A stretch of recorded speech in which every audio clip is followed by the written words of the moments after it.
Hello and welcome back to this damnful idealistic crusade. In this video I'll be reviewing and talking about the beautiful but sadly out of print Sanctum Books' first edition of Pulp reprints from the classic Phantom Detective series. Now I've talked about this character before, but the Phantom Detective is one of the most important of Pulp characters for not only his extreme influence on Batman and most other superheroes to come later, but also for being the longest running of the Pulp characters, because the magazine, while it didn't have as many issues as The Shadow, actually ran longer, starting in 1933 and going all the way into the mid-1950s. And the Phantom Detective made it over into radio and comic incarnations and had other spin-offs during the character's heyday. So the influence of the character was quite enormous, with elements that were later reused or reworked or lifted from by the Batman comics, especially since some of the editors of the Phantom Detective wound up actually working on Batman. They sort of dusted off some old ideas. But also, the titular namesake of sorts is Lee Falk's iconic The Phantom,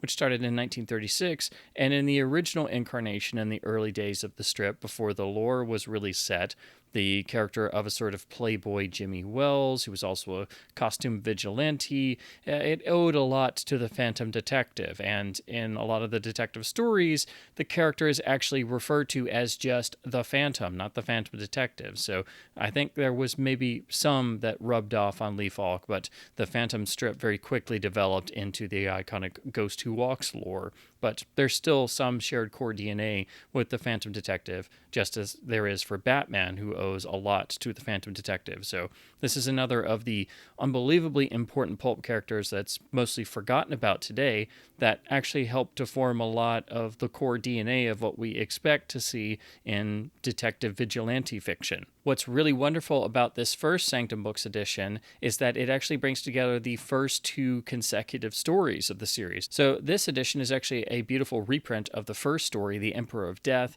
and the second story, The Crime of Fu-Ki Wong, which obviously is a story about a Chinese character set in and around Chinatown, and it being a 1933 story is going to exhibit some cultural stereotyping, but it's thankfully not terrible, but it's just part of the material anytime you have criminals of other nationalities in these types of stories, and especially when the pulps would go to a Chinatown in a particular city as a setting, they usually made it much more elaborate and exotic than it actually was in real life.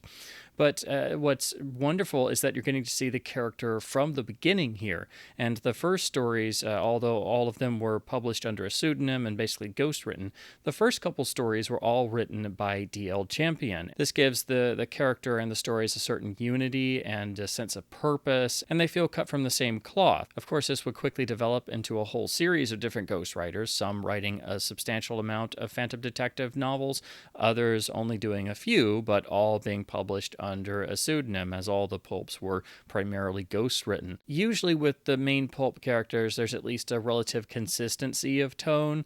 Not always, but for the most part, you know you're in the same sort of general area with the character, as the editors of the magazines would have at least a solid idea of what you could and couldn't do. But with the Phantom Detective, at least from the different stories I've read, because there are so many different authors, the feel of the story it actually varies from period to period depending on what year of Phantom Detective it is and who wrote it. Even if you don't know who the credited author actually is, you can get the sense that some are more action-oriented, some are more crime and mystery-solving oriented, some have a bit of both, some go for more of an atmospheric approach, some are just about battling criminals openly. So each of the stories I've read so far has a bit of a different flavor. So while the character remains basically the same, the story around him can vary wildly, as can the writing style. So I think there's a lot of variety you get in Phantom Detective stories. But coming to these first two novels, this is really, I think, the groundwork you have to use for trying to understand the character and the reference you have to have for any of the other novels. As divergent in tone as they can be, the core of the character is here in the first books written by D.L. Champion. So who is the Phantom Detective? If you haven't seen my previous videos, the Phantom Detective is one Richard Curtis Van Loan, a wealthy playboy by day who had experiences in the First World War that hardened him him into a fighting, committed man who suddenly basically found a reason for living, as before he had basically just squandered his money and sort of lived by day to his own pleasure and had gotten bored with life. So after the war, he's basically wandering around again with all of his money and doesn't know what to do with himself. It's only at the urging of his friend Frank Havens, the owner and publisher of the Clarion newspaper, that Van Loan decides to try his hand at crime solving and inadvertently invents the persona of the Phantom Detective, or just simply the Phantom, who is often seen or drawn to have a sort of traditional domino mask with a top hat and sort of evening formal attire. And that's what you see on most of the Pulp magazine covers for the character. But he becomes a self-made master in all various aspects of criminology, scientific studies, chemistry, and funds his own crusade of crime solving. He also, most importantly, becomes a master of disguise and has the ability with various makeup kits, including emergency ones he carries on his person, to pass for seemingly anyone else after only observing them for a short time, even being able to imitate their voice almost perfectly as to fool even their closest associates. So there are elements of characters that had existed in fiction up to this point, in terms of elements of the Nick Carter character, elements of the Shadow obviously inspiring the creation of the Phantom Detective, but also there's some elements of really Lon Chaney Sr. It's sort of as if the Phantom Detective could be considered himself the man of 1,000 faces, and the basically the key aspect of every Phantom Detective story, in addition to the Phantom's incredible crime-solving abilities and his dedication to solving each case, he's basically able to be a master of disguise, and that gives a unique element to all of the stories because we're led into this as the audience. So then it adds to the suspense of each set piece, wondering if the Phantom will be discovered or not. Interestingly, the Phantom Detective works in cooperation with the police and carries a small badge to identify himself, even when in disguise. So he has quite a reputation for all the cases he's solved and aiding law enforcement, but remains an outside third-party vigilante, essentially. And whenever there is a case, publisher Havens summons the Phantom Detective to the offices of the newspaper by flashing a red beacon atop the building. And this is the signal to allow the Phantom Detective to know that he's got a new case, to then rush to the offices. And if this sounds like anything like the bat signal on top of the Gotham Police headquarters, it is a direct lift, because one of the editors of the Phantom Detective eventually wound up working on the Batman comics in the 1940s and resurrected this concept. So essentially, the bat signal summoning Batman to police headquarters is a repurposing of the beacon light summoning the Phantom Detective. There's also a cast of other recurring characters who develop over the series, but the primary one is Muriel Havens, who is of course the daughter of the only man who knows that Van Loan is the Phantom Detective, and she is the sort of love interest who is persistent throughout the series, but we have the sort of now cliched notion of the hero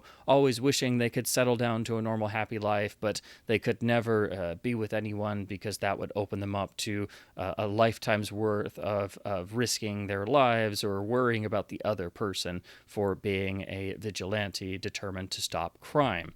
So there's a continual fun sort of on and off, again, a bit of banter with the hero's internal monologue always bemoaning and regretting the fact that that is a life that is not for him, because his life is devoted to fighting crime as the Phantom Detective. So that is the basic setup that you get for the character, and that is present here in the first two stories. And again, it's really nice to have the first two chronological stories back to back. They are by the same author and thus have the same sort of style, and they are very well written with good, consistent plots, good amounts of action, really nice inventiveness, especially in the usage of disguises and how the Phantom Detective gets in and out of situations. So again, this is really the foundation for the entire series. So if you were to start anywhere with the character, I think it should be among the first stories written by the original author to at least get a feel for the sort of baseline of the character. So the first ever Phantom Detective story from 1933 is The Emperor of Death. This is a really fun and well-written story where the Phantom Detective basically has to go up against a super criminal of sorts who has elements that seem almost Moriarty-esque, but he is a super criminal who has amassed a sort of secret network of other criminals to do his bidding and has been breaking into various vaults to steal all kinds of government documents and information, hoping to incite a major conflict between the nations, perhaps even another world war, by exchanging government secrets for a profit, in order to eventually impose his own warped sort of sense of how he views the world should be run under his own particular brand of politics. So this is a story that has a plot that is potentially earth-shattering, and the villain is extraordinarily intelligent and usually multiple steps ahead of the Phantom Detective. So it's really nice that this first story has a sense of not playing it safe and really trying to go for a more gripping plot. Again, it is very well paced and about the usual length of one of the classic pulp hero novels in terms of page count. We see the Phantom Detective swing into action in the way that we come to expect. There are a nice number of action sequences. There are some really interesting death traps, and of course, plenty of usage of disguises and sleight of hand to get in and out of situations, with a lot of moments of the Phantom Detective really having to think on his feet and the reader having to wonder how the Phantom Detective will not only get out of this predicament, but how will he even be able to stop the villain against seemingly insurmountable odds. So it's a great start to the series, and of the Phantom Detective stories I've read so far, it's probably my favorite one yet, actually. I like how there's such a consistent flavor to the writing, and I think you can tell this is establishing the parameters of the series. I wish that all the books had this level of consistency in the overall tone and writing, but again, that's going to vary as the series lasted over 20 years and had a variety of different authors and editors and different publishing goals over the years. So there's going to be some variation, but here I think you obviously get the core of the character. And it's a very good story. It's very well done, although I think you can very clearly tell they were to say the least, very heavily inspired by the Shadow's success, and they definitely do try to seemingly lift a few elements from the Night of Darkness stories to give it a requisite Shadow flavor.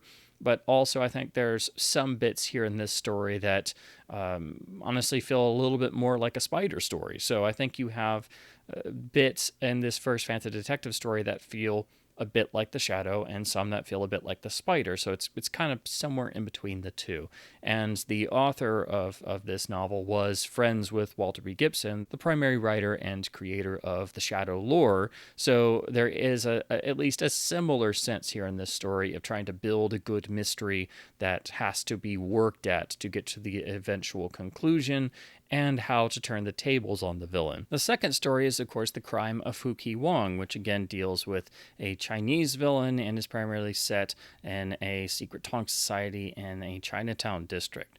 The overall plot idea is that there's essentially a group or forces that want to overturn the events of the Boxer Rebellion in China, which would be an extraordinarily bloody occurrence, and then upset the balance of power within the entire Far East. So it is another plot with global implications. And the character who starts the story by revealing these events to the Phantom Detective links this to a prophecy of sorts that a new prince of China will be found and discovered by one Wong, who's actually the head of a particular and very nasty Tong society and a notorious criminal and murderer in his own right, and that he will then use this to, again, upset the balance of power in China and lead to another bloody rebellion.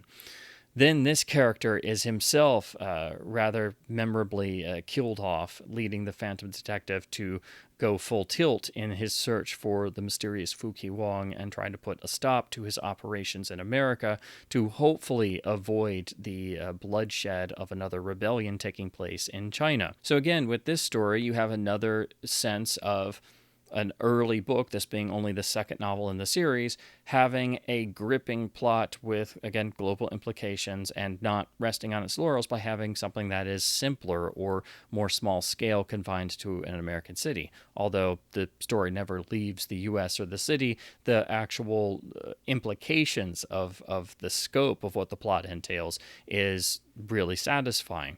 But of course, this being a 1933 story dealing with Chinese characters, there is obvious cultural stereotyping throughout and in some of the illustrations as well. And at one point, for significant moments of the book, the Phantom Detective does disguise himself as a Chinese character and inadvertently is then able to insinuate himself among the secret gang of Tong members.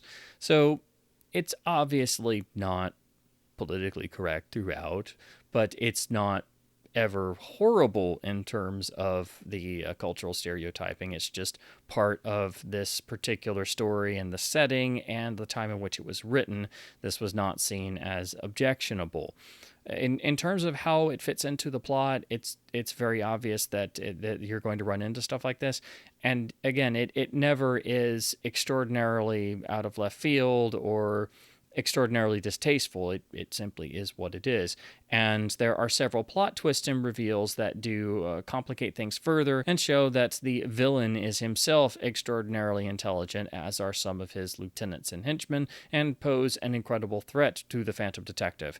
And just like the first book, there is a substantial body count that piles up throughout this. But in the second book, you also get the very pulpy, almost lurid action you would expect from a story dealing with Tong members. So there's essentially a lot of hatchet action, which kind of goes in hand with this particular type of setting and locale.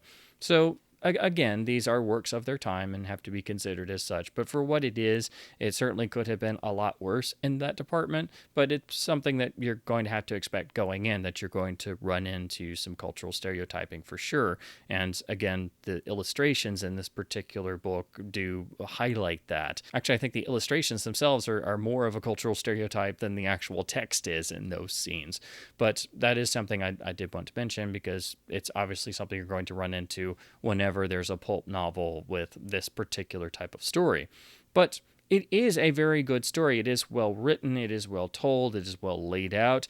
And I think here, once again, you do feel quite a bit of Shadow influence in terms of the plot twists, how they're doled out, and in particular, the final plot twist in the climax, I felt, was very reminiscent of some similar plot twists in some Shadow novels. So I think any Shadow pulp fans who read this will not only pick up on the overall Shadow influence on the character, but here in this second novel, I think there's some even greater connections to elements of Shadow pulp novels than the first book. And honestly, these are all strengths, because it's almost as if the stories are trying to live up to Walter B. Gibson's Shadow Tales, basically being the pinnacle of the best of writing in terms of the pulp hero characters, and it being basically what birthed this whole industry of the hero pulp magazine.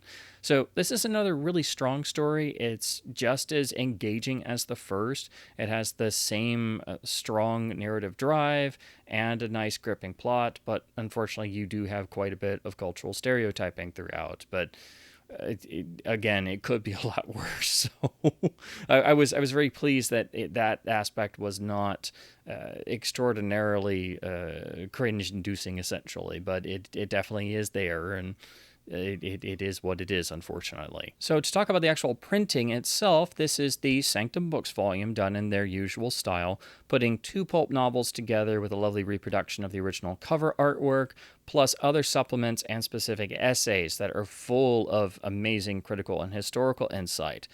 It's done in a nice soft cover volume with nice glossy finish, and the back always reproduces both of the covers. So here we have the original cover for book 1 and then the cover for book 2. And as you can see, the cover of the second novel is very much leaning into the more lurid aspects and the overall aesthetic of the story that I was talking about, which again, you have to kind of expect in any pulp novel that deals in these themes or kinds of characters.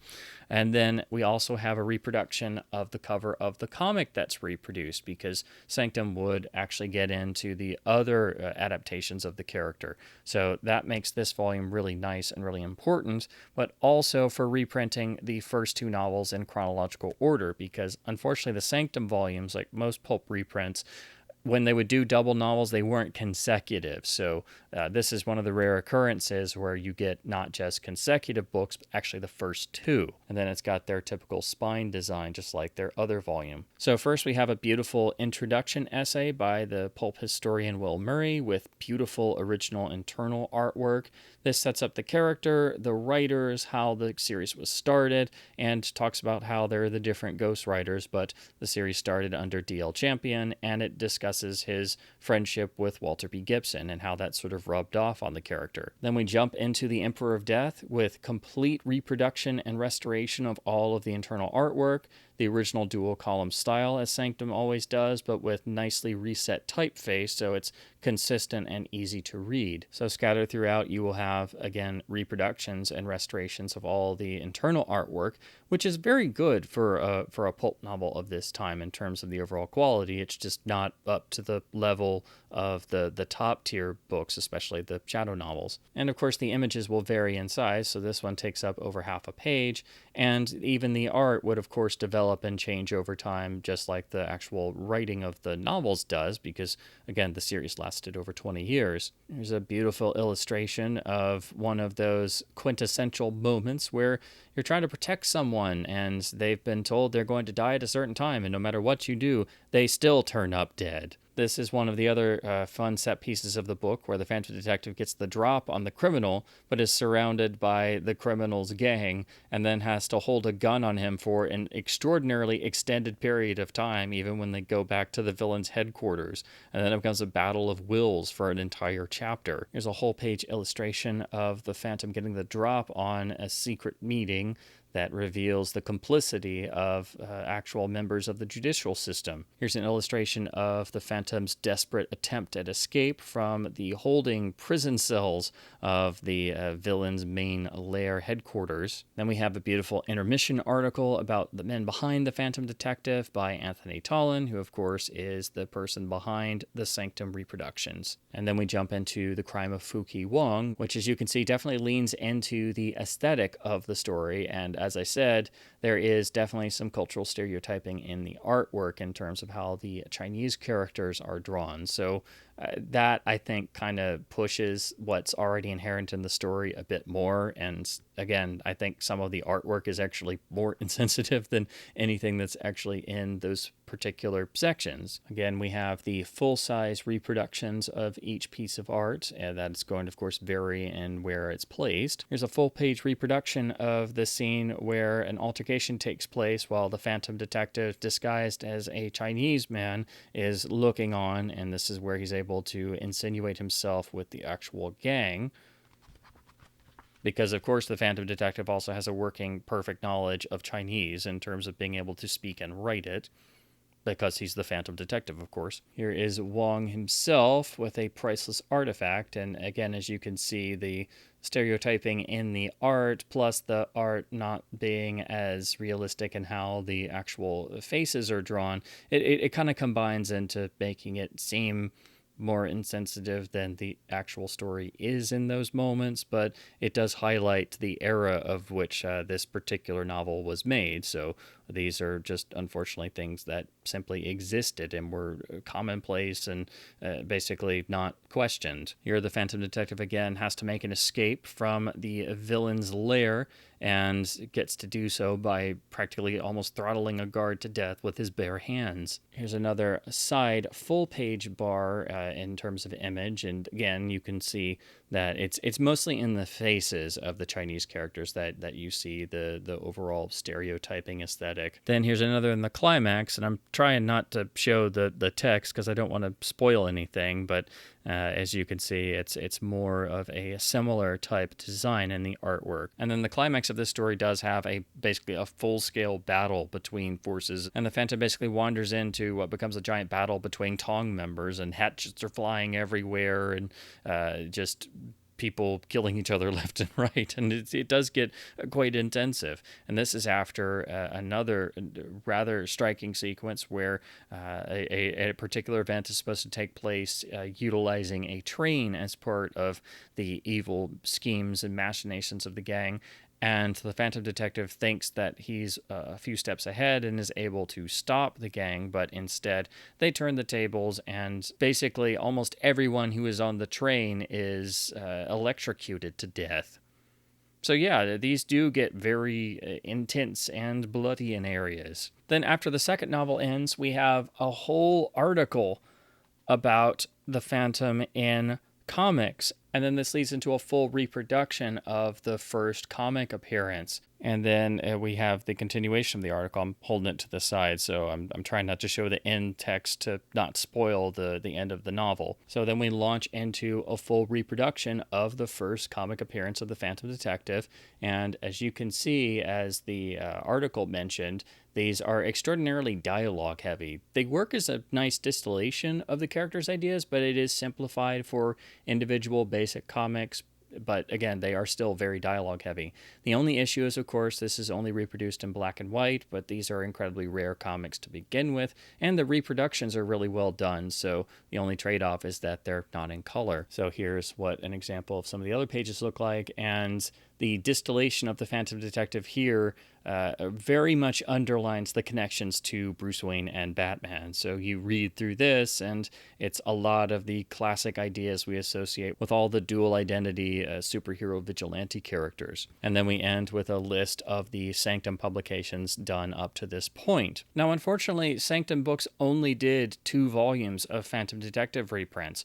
This was the first, reprinting the first 2 stories, and then I've already reviewed their second volume that had 2 stories from different eras later in the 1930s, done in the same beautiful style with full reproductions of the art and wonderful historical and contextual essays, and other supplements as well.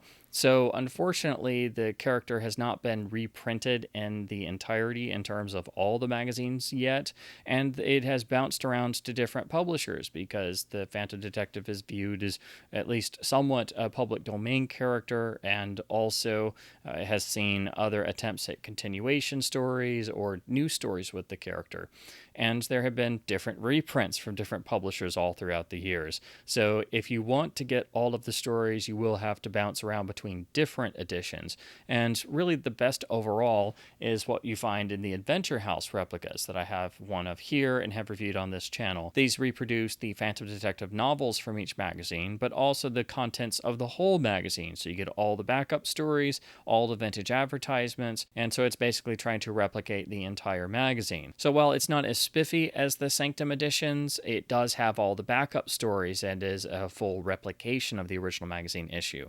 Adventure House has done most of the Phantom Detective stories, including the books that are in the 2 Sanctum volumes, and they are relatively affordable, so you can still buy those on their website, which I'll have links to in the description, while unfortunately the Sanctum books are out of print as the company has basically shut down its operations after they lost the rights to The Shadow and Doc Savage. But they did do a few volumes of some of the other pulp characters, and the Phantom Detective, they were able to produce these 2 lovely volumes. So I would basically describe it as try to find the Sanctum volumes to get a taster for what the character and the novels are like, and then look at the Adventure House replicas for getting more issues, and that way you can also look at the various backup stories in each magazine. So that's my review of the first Sanctum Books volume of Phantom Detective pulp novel reprints.